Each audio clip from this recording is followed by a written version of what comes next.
মধু আর রসমালাই আর সাথে আমার মহব্বত মিলে হয়ে গেল মহব্বতের জুস। হ্যালো এভরিওয়ান, আসসালামু আলাইকুম।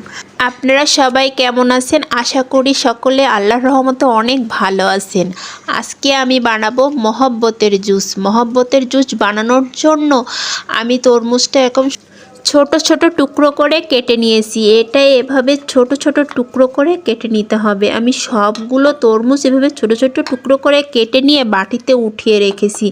তারপরে একটা জগের ভিতরে আমি সবগুলো টুকরো করে কাটা তরমুজগুলো দিয়ে দেব। তারপর আমি সাবুগুলো সিদ্ধ করে ছাঁকনিতে পানি ঝরাতে রেখে দিয়েছিলাম। সেই পানি ঝরানো সাবুটাও জগের ভিতরে দিয়ে দেব। দিয়ে তারপরে আমি দুধ দেব। এখানে আমি হাফ লিটার দুধ দিয়েছি। তারপরে পরিমাণ মতো চিনি দেব। যে যেরকম চিনি খায় সে সেরকম চিনি দিতে পারে। এখানে রুয়াবজাও দিতে পারে, কিন্তু আমি দিয়েছি এখানে একটু বিটের জুস।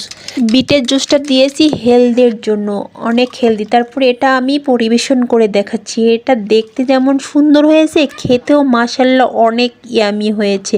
তারপর এখানে আমি অল্প পরিমাণে বরফ কুচি দিয়ে পরিবেশন করব। আজ আর না।